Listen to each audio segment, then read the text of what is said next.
You think you're making your own choices, but what if I told you that most of them were never really yours to begin with? Every decision, every belief, every action, subtly influenced, nudged in directions you never noticed. The terrifying reality? You're being manipulated every single day and you don't even realize it. The worst part? The most effective manipulators don't need to lie, threaten, or force you into anything. They just make you want exactly what they need you to want. How does this happen? How do people gain control over others without them even realizing? The answer lies deep within human psychology, understanding how thoughts form, how emotions drive behavior, and how subtle cues can reshape perception. Because real control isn't about barking orders. It's about planting seeds, watering them with just the right words, and letting people believe they grew the idea themselves. Think about the last time you bought something you didn't need. The last time you agreed with an argument you hadn't even thought about before. The last time you changed your mind without remembering why. That wasn't chance. It was the work of someone who understood how your mind works better than you do. It might have been a marketer, a politician, a friend, or even a stranger online. Because once you learn the rules of influence, the world becomes your chessboard. Step 1. Create the illusion of choice. No one likes to be controlled. The moment someone feels forced, they resist.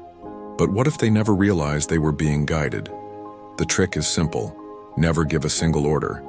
Instead, offer carefully designed choices, all leading to the same outcome. Want someone to agree with you? Give them 2 options, both subtly reinforcing the conclusion you want them to reach.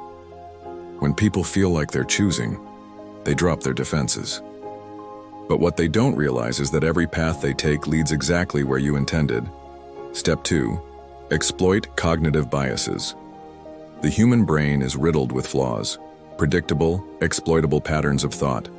One of the strongest? The confirmation bias. People naturally seek out information that supports what they already believe. If you want to shape someone's mind, don't argue. Instead, feed them evidence that seems to confirm what they already suspect. Reinforce their existing fears, desires, or suspicions, and they'll follow you willingly, convinced they reached the conclusion on their own.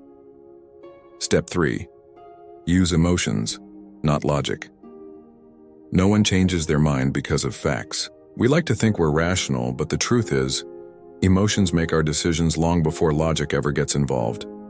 If you want to influence someone, don't just give them reasons. Make them feel something. Fear is the easiest lever to pull. Make someone afraid and they'll cling to whatever solution you offer. But desire is even more powerful. Show them a future they desperately want. Make them crave it, and they'll follow you anywhere. Step 4. Create scarcity. People don't just want things, they want things they believe they can't have. Make something seem rare, exclusive, or forbidden, and its value skyrockets in their minds. The most powerful beliefs, the ones people defend without question, are the ones they feel set them apart. If you can make someone believe they belong to a select group, that they see something others are blind to, they'll hold on to that belief with everything they have. Because to let go would mean admitting they were just like everyone else all along. Step 5. Break resistance before it forms. The biggest threat to control isn't rebellion, it's unity. If people band together against you, you lose power instantly. So the key isn't to crush opposition, it's to make sure it never unites. Keep people divided, distracted, at odds with one another. Turn allies into competitors. Sow doubt, spread conflicting narratives, and let paranoia do the rest. A fractured opposition isn't an opposition at all. But here's the danger. The more you understand influence, the more you see it everywhere. You start noticing the invisible strings pulling at your thoughts, the subtle nudges shaping your choices. And once you see the strings, you can't unsee them. You begin to wonder, how many of my beliefs were truly mine? How many times have I been led without even realizing? And more importantly, who's pulling the strings now? Because here's the final truth.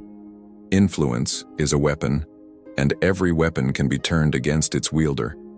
The greatest manipulators in history all believed they were in control, until the day someone else learned to play the game better. So the real question isn't whether you can influence others.